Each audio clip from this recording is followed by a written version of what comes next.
الحمد لله الحمد لله وكفى وسلام على عباده الذين اصطفى أما بعد فأعوذ بالله من الشيطان الرجيم بسم الله الرحمن الرحيم شهر رمضان الذي أنزل فيه القرآن هدى للناس وبينات من الهدى والفرقان فمن شهد منكم الشهر فليصم ومن كان مريضا أو على سفر فعدة من أيام أخر يريد الله بكم اليسر ولا يريد بكم العسر ولتكملوا العدة ولتكبروا الله على ما هداكم ولعلكم تشكرون صدق الله العظيم. My dear respected brothers, elders and sisters, inshallah this will be a quick talk as we have people like Mawlana Zuhaib and Sheikh Abdul Ghani who are much better deserving of speaking to you and teaching you. My lowly self will just mention a few points in form of a discussion. Number one, Allah subhanahu wa ta'ala in the Quran, He mentions, إِنَّ الشَّيْطَانَ لَكُمْ عَدُوٌ فَاتَّخِذُوهُ عَدُوًا. That insan, shaitan is your enemy, and take him as your enemy. Recognize him as your enemy. And then He mentions, وَلَا تَتَّبِعُوا خُطُوَاتِ الشَّيْطَانِ. He mentions, don't follow the footsteps of shaitan. Now you might ask, what connection is this having with the month of Ramadan coming? We all know, all of us, that when the month of Ramadan comes, shaitan is chained up and locked away. But what we see is that we don't see a change in our lives. Because the fact of the matter is that for 11 months, shaitan and his buddies have been working tirelessly. And they've been winding us up. You know, like those toy cars when you push them back all the way, and it makes a sound and you let it go and it shoots out by itself.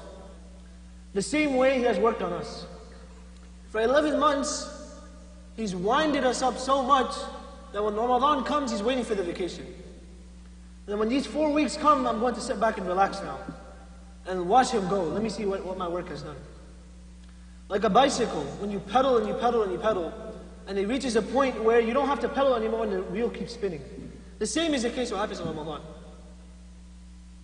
And shaitan has, unfortunately, infiltrated even the holiest and the holiest things of our deen. For example, you go to Hajj, and you're sitting there, and may Allah subhanahu wa ta'ala take all of us to Hajj and Umrah. And you're sitting there in front of the Kaaba, and you're looking at it in awe, and there's this moment where you feel the zen, and the adhan goes off, and you're just enjoying the moment. And as soon as the adhan goes off, people take out their phones. Nothing wrong with that, to capture the moment, to remember.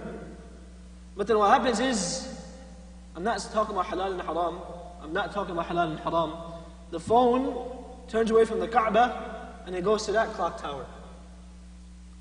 Now everybody's saying, look at this tower. Not halal and haram. I'm just asking you to think with me. That you go all the way there, where only a few people, 2 billion people are Muslims on this earth. And from them, a select few get the chance to go to this holy place. And when they go there, they forget about this Kaaba. And it's not enough anymore for the heart of the believers. Now they're looking at other things. The same has happened with the month of Ramadan, unfortunately.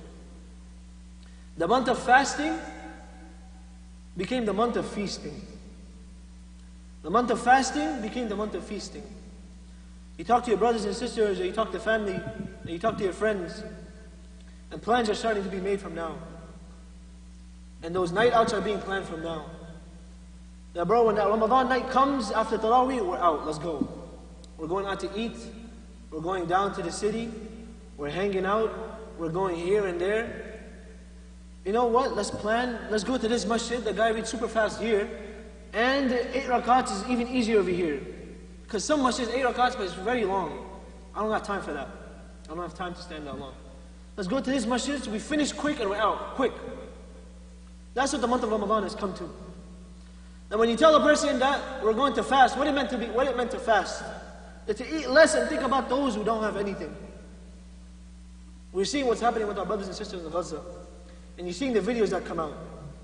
One video, a reporter asked the mother, they asked her, what do you want? What do you desire? She said, I want death. I would desire death. Because I have no food or drink, not for myself, but my children. I can't see them shaking and crying out of hunger and thirst. I just want to die because I don't have nothing to cover them and they shiver at night time.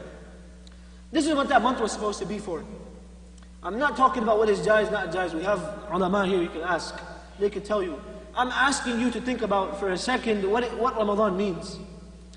That people say that when Ramadan comes I gain 10, 15 pounds. Easy. I can't do anything about it. Because pakore and samosa and this sharbat and that sharbat and this. And a person, he's just waiting like a monster, like iftar is spread out and he's just waiting to ravage. The whole dastakhan is going to be gone. And then when Taraweeh time comes after 4 rakats, the guy is burping right next to you. And the smell is, oh my God. That's what Ramadan has come to. When it comes in the hadith, imagine in the life of Nabi sallallahu alaihi wasallam. Nabi sallallahu alaihi wasallam, even in the best of times, Aisha radiallahu ta'ala narrates to Urwa, that one full cycle of the moon would go. And then the other cycle of the moon would go. And in all 9 houses of Nabi sallallahu ta'ala alayhi wasallam, his 9 wives, not one house would a flame be lit. For 2 months. A cycle of what? A lunar month. 2 whole cycles, 2 months, not one flame would be lit. This is the best of times. What it meant to fast was to eat less and think about Allah subhanahu wa ta'ala. And when the whole Ramadan is spent like this, and Eid comes, and then you go to the masjid and you're sitting and family members and friends are saying, bro, this time Eid, it didn't really have that feeling. It didn't really feel good. You know, that vibe of the happiness, I didn't really feel it. My brother and sister, how can me and you feel this feeling when we have ate and have our food at the level that we have it 30 days? Going to this house and going to that house and going to this house and eating this. How can a person enjoy Eid? The person who enjoys Eid is that one person from the first day. He strives, he eats less than iftar and he stands in the qiyam. And he stands long nights crying to Allah subhanahu wa ta'ala. And he fasts throughout the day and he bears the hunger and thirst. And after pushing and striving for the whole month, now on the day of Eid he stands up and he prays 2 rakats and he cries and he asks Allah subhanahu wa ta'ala, oh Allah, I did all this, accept it. Now accept whatever I did. And then when he goes and eats that day, then he enjoys the truth. He enjoys the sweetness of Ramadan. He enjoys the sweetness of Eid. So my point is that Ramadan is coming. It should not be just a routine. Now Ramadan comes and goes, Ramadan is coming. That means all the dawahs are getting lined up from now. Now for the first week we're going to go here, and the second week we're going to go here, and the third week we're going to go here. And have some raham on our women. For the sake of Allah subhanahu wa ta'ala.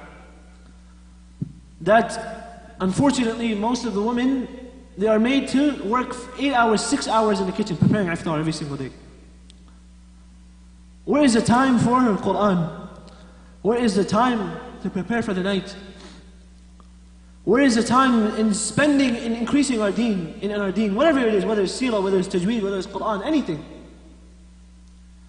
Because imagine, when we have a guest come from afar, overseas for example, and this guest is not a normal guest. We have normal guests that come every week, every month, our brothers, our sisters, our uncles. But sometimes, once in a while, you have guests that come maybe once a year from afar. What is the way a person prepares himself? What is the manner in which he cleans his house? What is the quality of the clothes that he wears? What is the perfume that he uses? That's what you do for a guest that is coming once a year. Ramadan the same way is a guest that comes once a year. And for that a person needs to prepare. It's not magic that the first day the moon is sighted and now I'm going to switch, my whole life is going to change. And I'm going to magically now easily stand long nights and pray and read so many juz every day. It's not going to happen. You need to prepare for it. The Salaf, the pious predecessors, they used to make dua to Allah subhanahu wa ta'ala. Ya Allah, 6 months prior, Ya Allah, reach us to Ramadan. Let us see this beautiful month. And in the 6 months after, they would make dua, Ya Allah, accept whatever we have done. Accept whatever deeds we have done. What happens in our time is the merchants prepare. The businessmen prepare, containers after containers. 6 months prior. That Ramadan is coming, all our shelves are going to be empty in a couple of weeks. Literally 2 years ago, if you go, I'm sure many of you know, for our desi stuff in Naspeth, there's warehouses. If you go a week before, and you go talk to the brothers, I need this and this, all your things, it's very likely that you're not going to get most of it. Why? Because it's gone. All the effort and all the strength has been put towards this. I'm not saying it's wrong again, I'm not saying halal or haram. I'm talking about thinking about what the true meaning of Ramadan is. What does it mean for us? How do I want to come out after it? How am I preparing? What am I striving for to do so that I become a better Muslim after Ramadan? You know, for salah, there's a hadith that when a person prays his salah, according to the quality of his salah, he gets 1/10, or 2/10, or 3/10, or half the reward, or 7/10 of the reward, according to the quality. The same way is the fast. I'm fasting in Ramadan, and my language throughout the whole day is vulgar. I'm talking especially the youth nowadays. It's very easy. It's very easy. In normal talking, this word and that word, and they know what I'm talking about. You're fasting throughout the day, and you're involved in cursing and saying wrong things. So again, a person's quality of the fast matters. It is not such that I just wake up in the morning and I just eat something and I break my iftar at night time, and that's it, my reward is complete. The quality of your fast determines your reward. And the famous hadith of Nabi sallallahu alaihi wasallam, that there are many people who fast and they get nothing out of their fast except for hunger and thirst. They don't gain anything. They don't gain the reward, the true reward of fasting. And there are many people who stand in the night praying to Allah subhanahu wa ta'ala, but they gain nothing from their salah. They gain nothing from it except for tiredness of standing in that long night. So I make dua to Allah subhanahu wa ta'ala that He allows us to take the benefit, the true benefit of Ramadan. And He gives us the tawfiq to not waste this month. And He makes it a means of us to get closer to Allah subhanahu wa ta'ala, and in turn enter Jannah al-Firdaus. وآخر الدعوانا أن الحمد لله رب العالمين. جزاكم الله خير.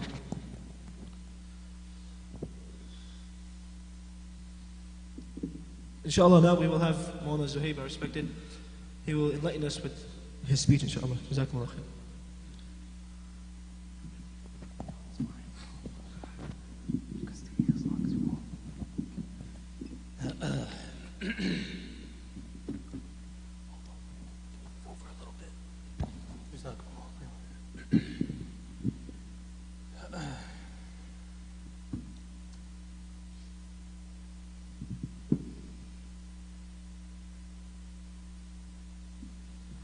بسم الله الرحمن الرحيم اللهم علمنا ما ينفعنا وانفعنا بما علمتنا وزدنا علما سبحانك لا علم لنا إنك أنت العليم الحكيم بسم الله والصلاة والسلام على رسول الله وعلى آله وصحبه ومن والاه. Diving right into it, the fiqh and fundamentals of fasting. What is the definition of fasting? Literally, al-imsak. Sawm means al-imsak, to refrain, to abstain from. The technical definition would be al-imsak عن الطعام والشرب والشهوات, to abstain, to refrain from drinking, eating, from following the desires, whether they're carnal or whether they're the stomach's desires, whatever it may be, from dawn till sunset with a niyyah, ma'an niyyah. And then there's different types of fasting. There are compulsory fasts, fard fasts, such as Ramadan, or fasts that have been vowed for. I vow that I will fast on such and such day. Then there's the second category of sunnah and mustahab fasts, which are Mondays and Thursdays, the middle days of the month, the ayyam al-bil, the 13th, 14th, and 15th of every month, the 9th and 10th of Muharram, Yawm Arafah. These are all fasts that are sunnah or mustahab. And then there's unlawful and haram fasting as well, such as fasting on the day of Eid itself, or the 3 days after Eid al-Adha. These are all unlawful fasts. And then we get into who is supposed to be fasting. Who is it actually fard upon? A Muslim who is mature and he's able to fast without a valid exemption. And fasting is not fard on a sick person who's very, very ill. A traveler who's traveling at the time of dawn itself. When Fajr time comes in, he's traveling. Women who are menstruating, and then pregnant and breastfeeding women who fear harm for themselves or their child if they were to abandon eating. But it should be known that all of these people who miss their fasts, it should be made up at a later point in time. And if someone is terminally ill, they know that they won't be able to make up those fasts, then they should pay fidyah. And fidyah would be sadaqatul fitr for each fast that was missed. Intention, niyyah, needs to be made every day to differentiate worship from routine.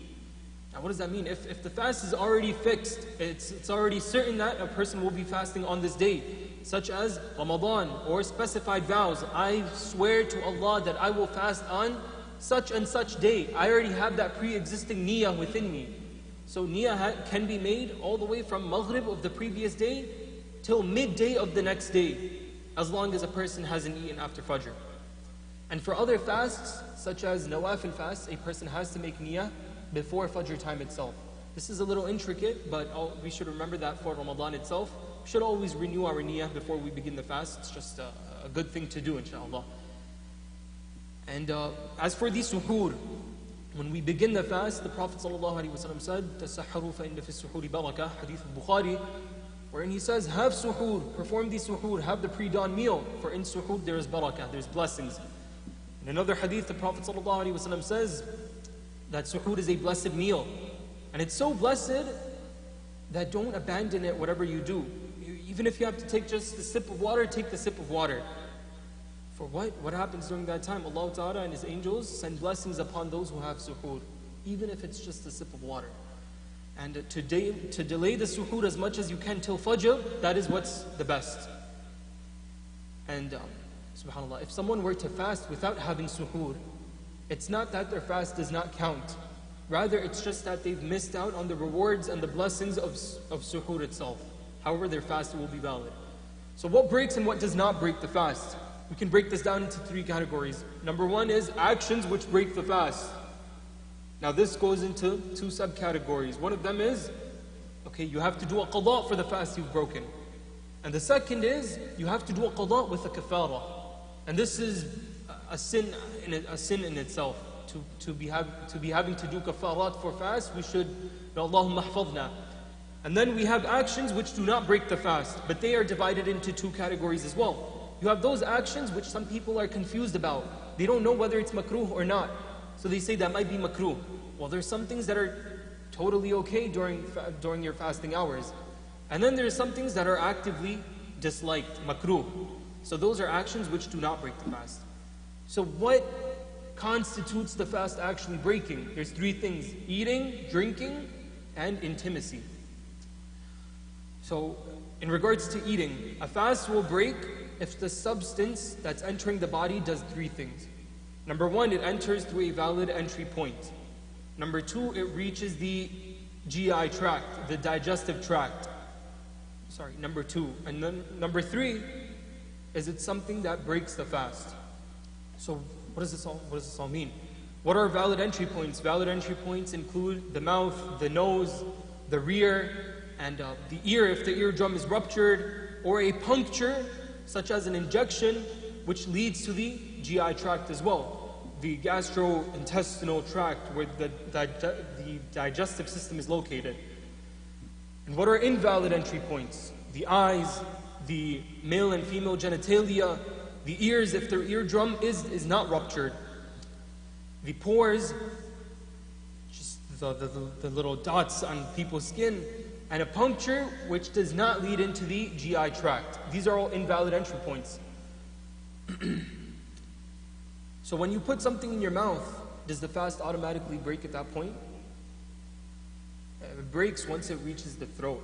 So the GI tract starts at the throat. As long as something is in your mouth and you spit it out or you throw it out, or you put something in your mouth and you throw it out right away, your fast is not broken yet. Alhamdulillah.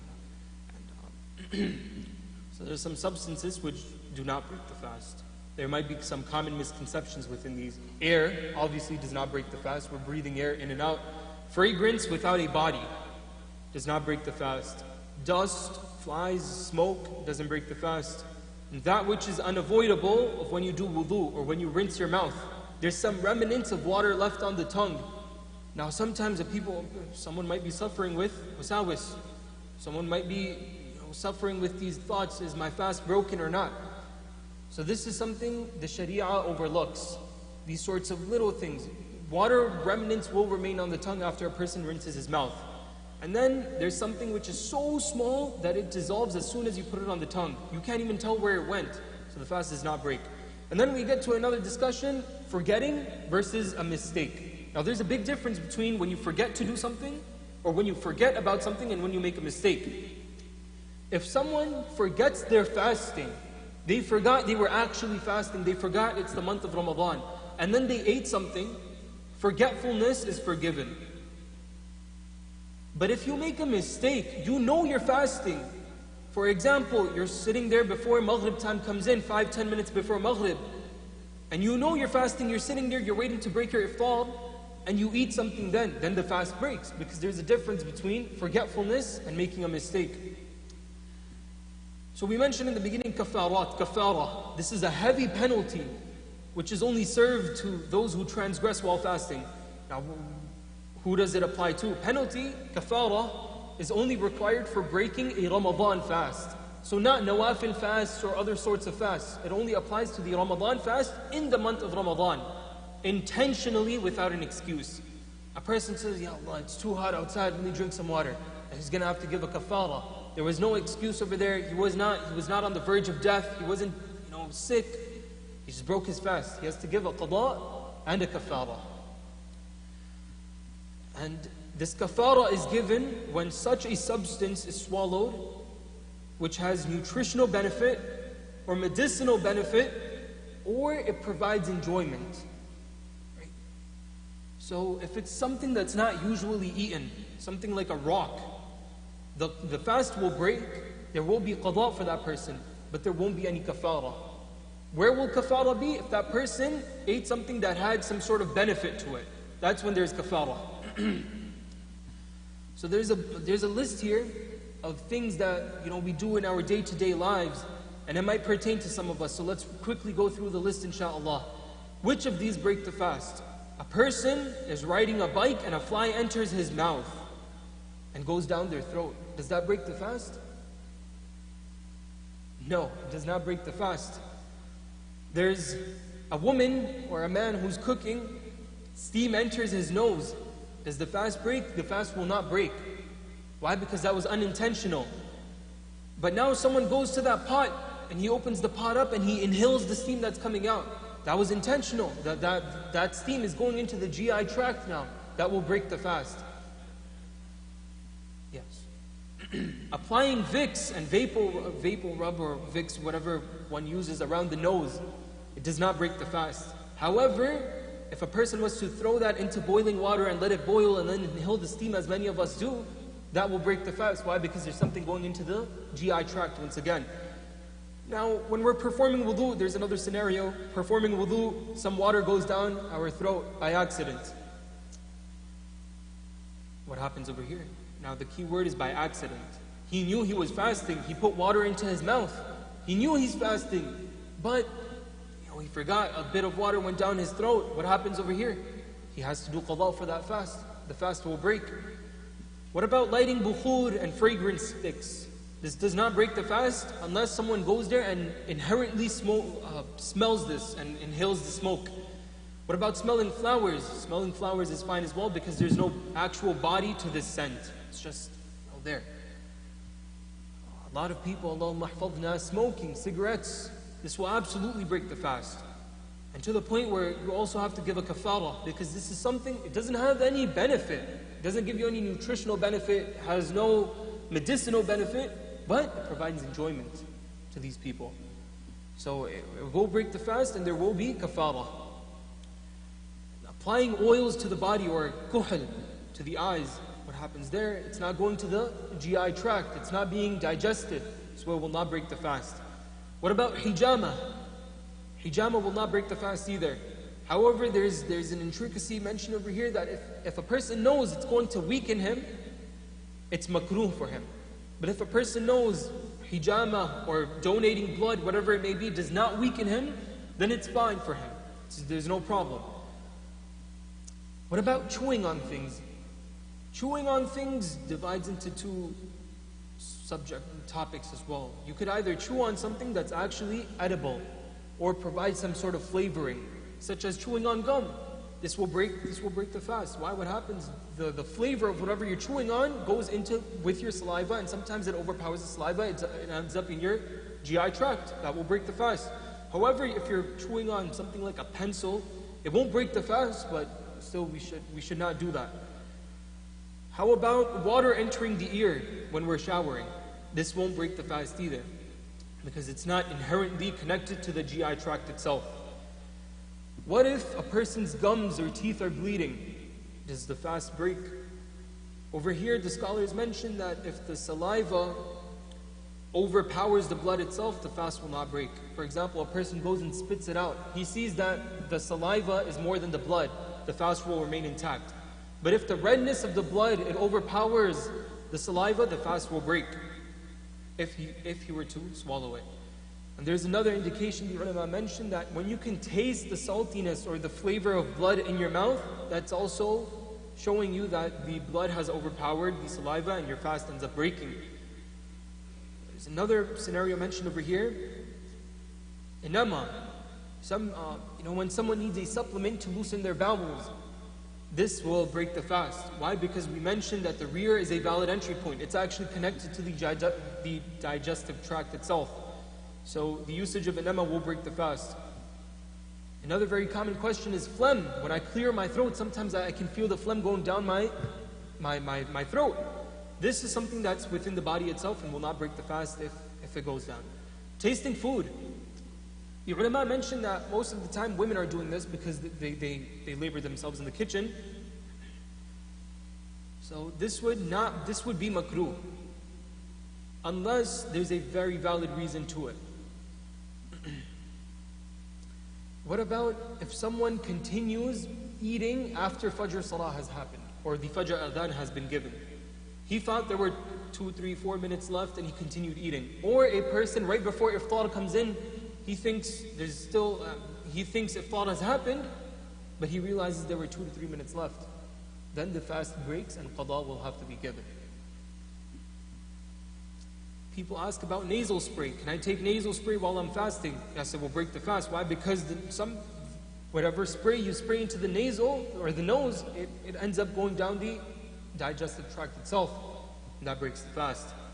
And as we mentioned before, swallowing a stone, although there will be no kafara to it, it will break the fast. Why? Because something went down your throat, something went down the GI tract.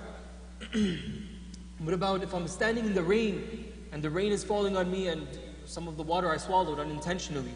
This breaks the fast as well. Qada will be made for this fast. What if someone's in the gym, they're working very hard, or whatever it may be, whatever condition they're in, tears and sweat, it's around their mouth and it ends up inside of their mouth and it's swallowed. This is the same scenario as the blood. If it's more than the saliva, the fast will be broken. If it's less, then the fast will not be broken. However, if you can taste it, that's an indication that the sweat or the tears have overpowered the saliva. It's more than the saliva, and now your fast is broken. Qada will be done. What about someone's making qada of a Ramadan fast outside of Ramadan? He breaks it intentionally. We mentioned that if a person breaks a Ramadan fast intentionally, there will be kafara, the highest penalty. But if a person's already doing a Ramadan qada outside of Ramadan, there will be no kafara. Why? Because it's not really Ramadan. He's not doing ada of Ramadan in its proper time. So there will just be qada for that fast. What about kissing one's spouse? Kissing one's spouse is makruh. And the fast will actually break if saliva is transferred while in that action. If a person vomits, if a person forces himself to vomit a mouthful, then the fast breaks. However, if it's not intentional, he's not doing it himself, and the person ends up vomiting, even if it's more than a mouthful, the fast does not break. And a lot of people conflate this with wudu. In wudu, if you vomit a mouthful, no matter what the scenario is, the wudu breaks. That's not the case in fasting. The case in fasting depends on whether it was intentional or not. What about being in the state of janabah? It's suhoor time, you might be in the state of janabah. Can I fast? Of course you can. You don't need to be in the state of tahara when you commence the fast. Although Fajr is right after that, so one should hasten themselves to take a ghusl. What about fragrance sprays, colognes, perfumes, whatever it may be? If the fragrance particles are inhaled, you spray it and then you inhale the particles, the fast will break. There will be a qada for that. What about a blood test? Injecting yourself, it will not break the fast. Backbiting. Backbiting is a very grave sin. However, it will not break the fast, although a person will be very sinful. Brushing the teeth with toothpaste. This is something that is borderline, very, very makruh, tahrimi, some scholars say, and some ulama say that it's just makruh. Why? Because you're intentionally putting yourself in that position where you can break your fast easily. You're putting flavoring into your mouth. So, and if that toothpaste is swallowed, if you can taste that flavoring in your throat, in your GI tract itself, the fast is broken. That leads us to the next portion of, we discussed 3 things are considered when the fast is broken. We mentioned eating, drinking, and number 3 was intimacy. Regarding intimacy, there's a few details over here. May Allah Ta'ala forgive us if anything inappropriate is mentioned in the masjid, but if complete sexual contact takes place, whether or not ejaculation took place, then qada and a kafara will have to be given. This is something that's of the highest caliber of inappropriate for Ramadan, and especially in the state of fasting. And then there's a little more nuanced scenarios. If there was no direct sexual contact, if there was no penetration, but there was a physical stimulation and ejaculation took place, then only qada will have to be made up, no kafara. If there was no physical stimulation nor ejaculation, so nothing happened, then the fast will not break. And as for wet dreams, when a person may wake up after Fajr Salah, wet dreams will not break the fast. And if a person does something inappropriate himself, he doesn't have a spouse, and فَمَنِ ابْتَغَى وَرَاءَ ذَلِكَ فَأُولَٰئِكَ هُمُ الْعَادُونَ, as we know the ayah, that will break the fast, and he will have to make up that fast with a qada fast. There will be no kafara for that. Kafara itself, we would said that it's a very hefty penalty. It's a very, we shouldn't be committing such acts which lead to kafara. May Allah Ta'ala protect us. But fasting consecutively for 60 days without a break, that's what kafara is. If someone were to commit an action which constitutes kafara, he would have to make up that one fast of Ramadan with 60 days of continuous fasting. And that's just a penalty. That doesn't mean we're earning the thawab of that Ramadan fast back. We're just making up, and this is our sort of repentance to Allah. And the only exception to this is women who receive their monthly cycle during this 60-day period. That's the only break any insan gets. As for men, we're going to have to fast 60 days. And for those who can absolutely not do 60 days, it's very hard for them consecutively, then they will have to pay 60 poor people the amount of sadaqatul fitr. And if someone, may Allah Ta'ala protect us again, Allahumma ahfadna, if someone were to commit multiple kafarat in one Ramadan, if he were to mess up multiple times within one Ramadan, then one kafara itself is sufficient for those penalties that he committed within that one Ramadan. And we'll discuss the makruhat and the non-disliked acts, which are commonly, there's some misconceptions regarding them during fasting. Disliked actions include chewing without reason. Again, we mentioned, we shouldn't be chewing on pencils or anything in general. We shouldn't be chewing. Kissing one's spouse is a makruh act, and again, if saliva is transferred, the fast is broken. A lot of young kids, when they're new to fasting, what they do is that they accumulate saliva in their mouth and then they swallow it down at once altogether to quench their thirst. This is something that's very makruh as well. When you delay suhoor to a point where there is doubt, when you hear the adhan is going off and then you're eating food, that's something that's makruh. We should stop ourselves at the time we know that adhan is about to happen. We should stop before that. Doing certain acts which will weaken a person.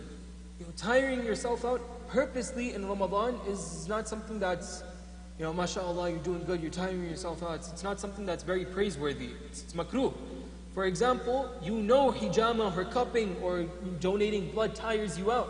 It makes you weak, it makes you faint sometimes. So a person should not do those actions which he knows that will weaken him. And then brushing the teeth with toothpaste is also something that is makruh. What is not disliked? Using the miswak is something that's actually very liked, mustahab. Cupping, hijama is not disliked if a person knows it will not weaken him. Finding ways to cool yourself down. For example, a lot of people, what they do on hot days is that they'll dip their feet in cool water, cools the rest of the body. That's not something that's makruh. Applying kuhl to the eyes is not makruh. So, that leads us into the next portion, abstaining from eating when not fasting. There are many people who might not be fasting, for whatever reason it may be, but they still have to abstain from eating. They cannot openly eat. This includes people who eat past Fajr time or open their fast before sunset. Their fast was broken.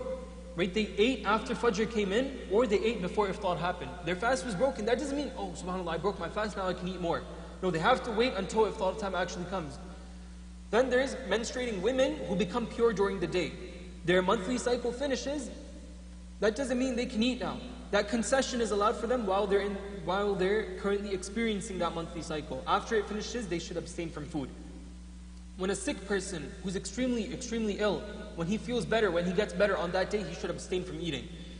A child who becomes mature, you have maybe a 12, 13-year-old who is not yet baligh, and during the day becomes baligh, which means he's going to have to fast the next day of Ramadan.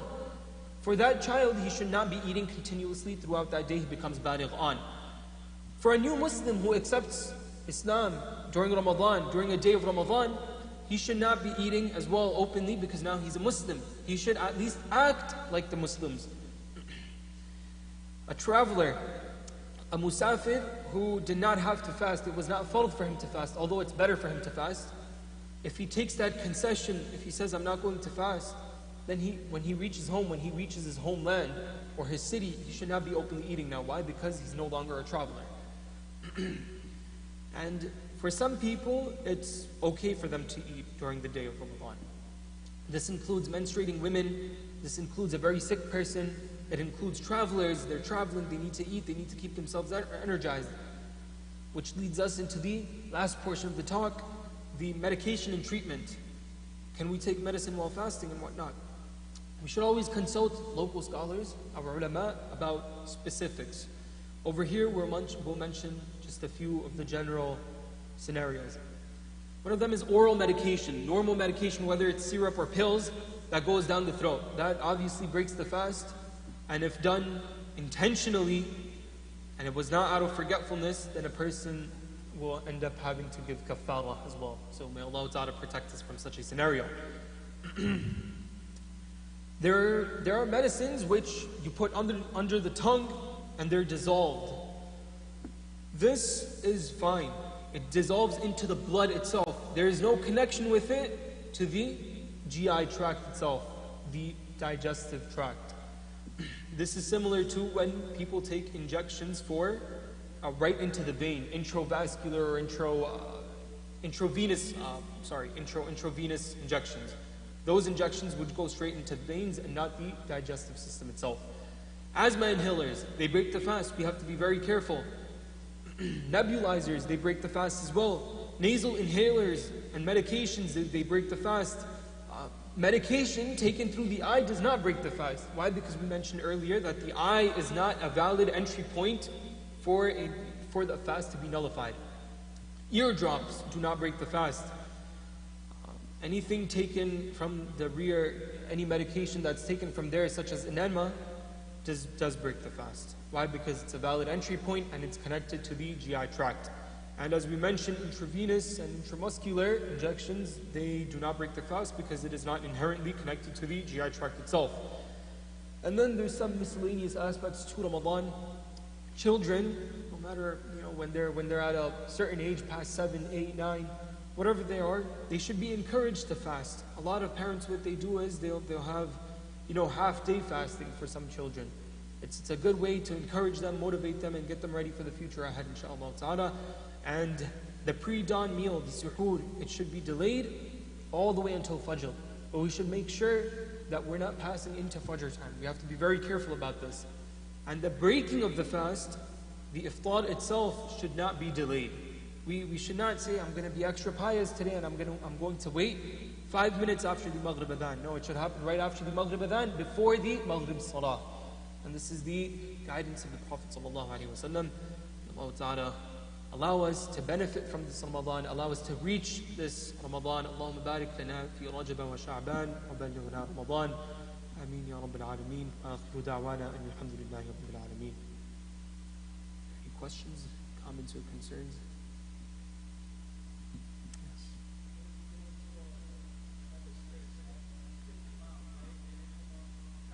Yeah, the conditions of a musafir begin at 48 shara'i miles. So 48 miles. When you pass that threshold of 48 miles and you exit your hometown, that's when you're considered a musafir. So you have to be in that state when Fajr time comes in. You can't be at home and then you're going to travel that day and then you say, since I'm traveling today, I don't need to fast. You have to fast because you're in your homeland, you're in your home.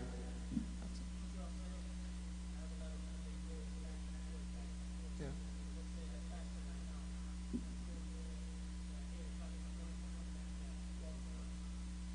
Okay. If you're at home during Fajr time, you have to fast, and you're within those 48 miles. Yeah.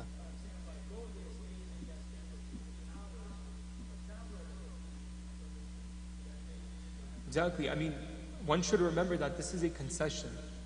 So if one does not want to take the concession, afdal, the best thing to do is that he should fast. So this is mostly specified, or most people say that this should only be for those long haul flights or people who are traveling far away, not something that will cover the whole Ramadan. So obviously, you should be fasting if the travel time is that less. So inshallah.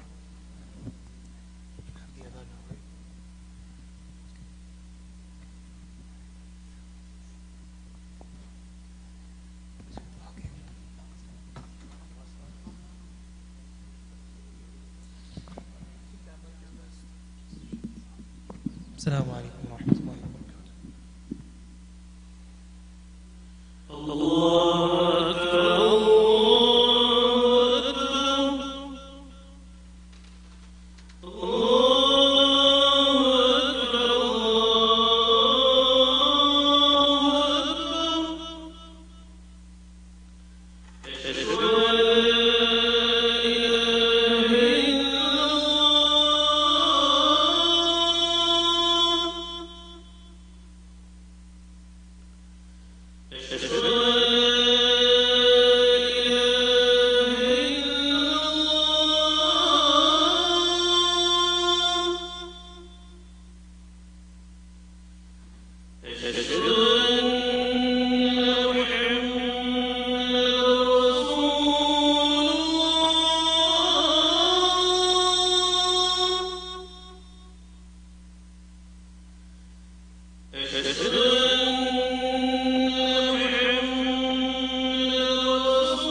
الله أكبر. الله أكبر. الله أكبر.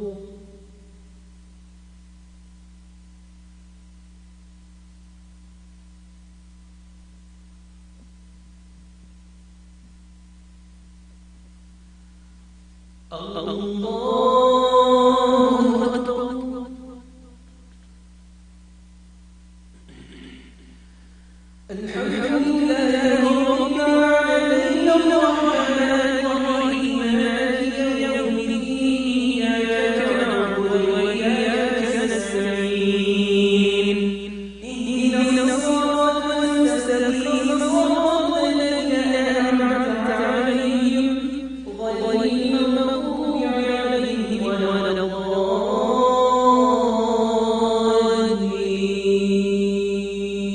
الضالين.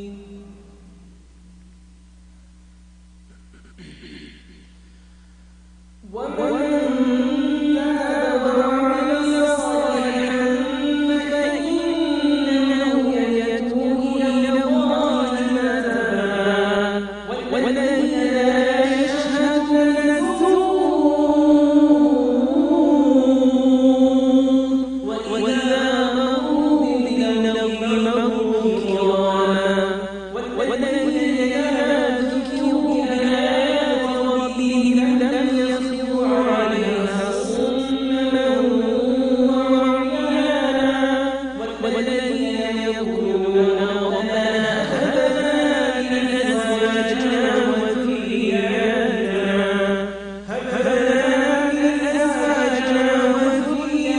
قرة أعين واجعلنا للمتقين إماما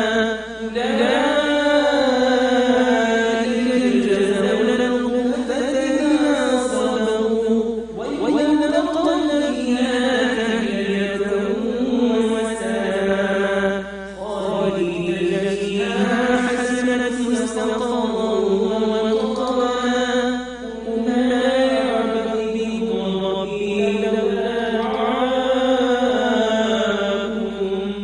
فقد كذبتم فسوف يكون لزاما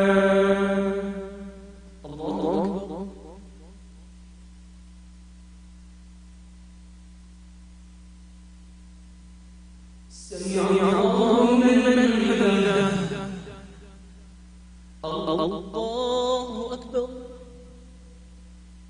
الله أكبر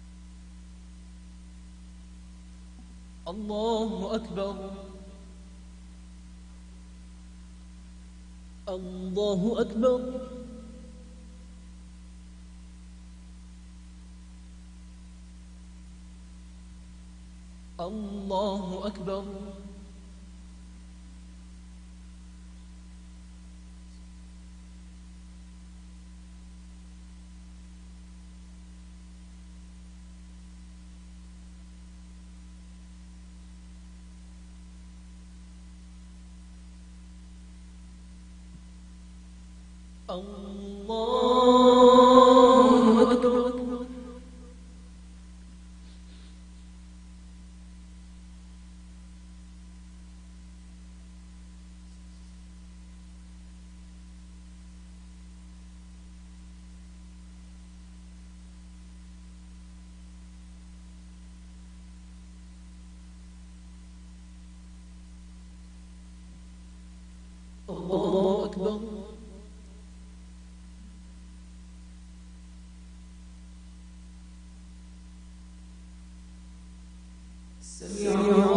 لمن حمده الله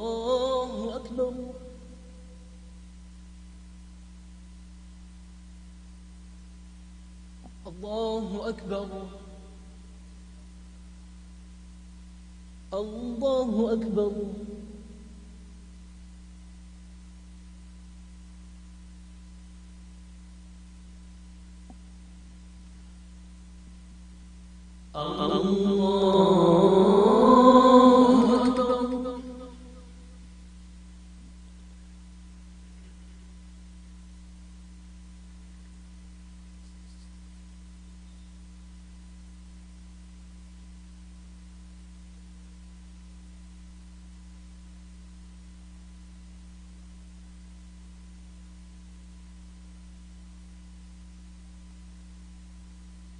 الله أكبر الله أكبر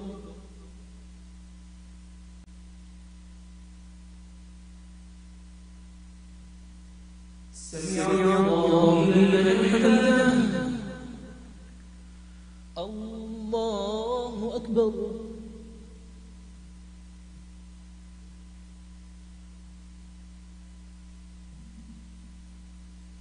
الله أكبر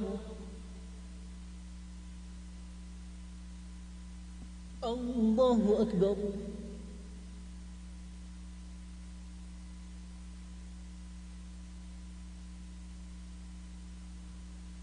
الله أكبر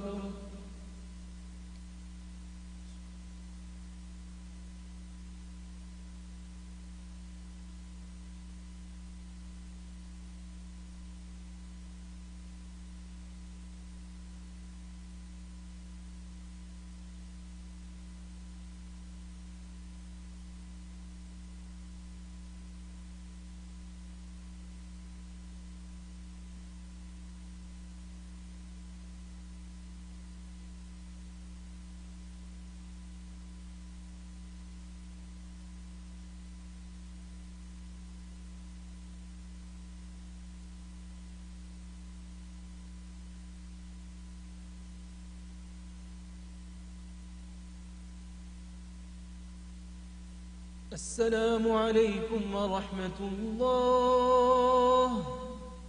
السلام عليكم ورحمة الله.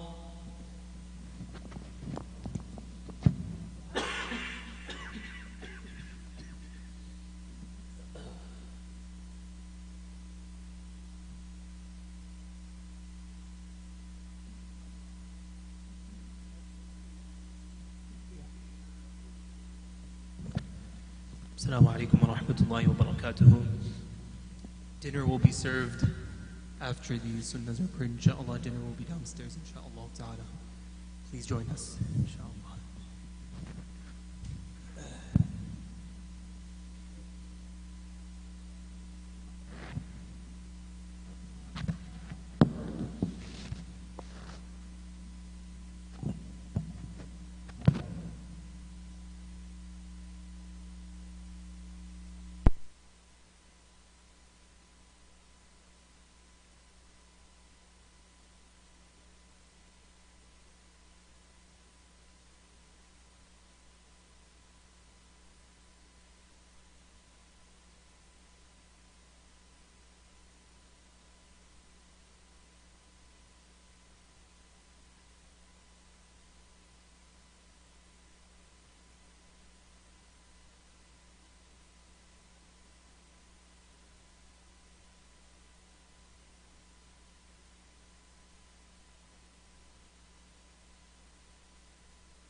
Assalamu alaikum wa rahmatullahi wa barakatuh. Just the normal announcement. Somebody is collecting the brothers and sisters, and they need to leave as soon as possible. Please come out parking properly. Move your cars. Jazakumullah khair.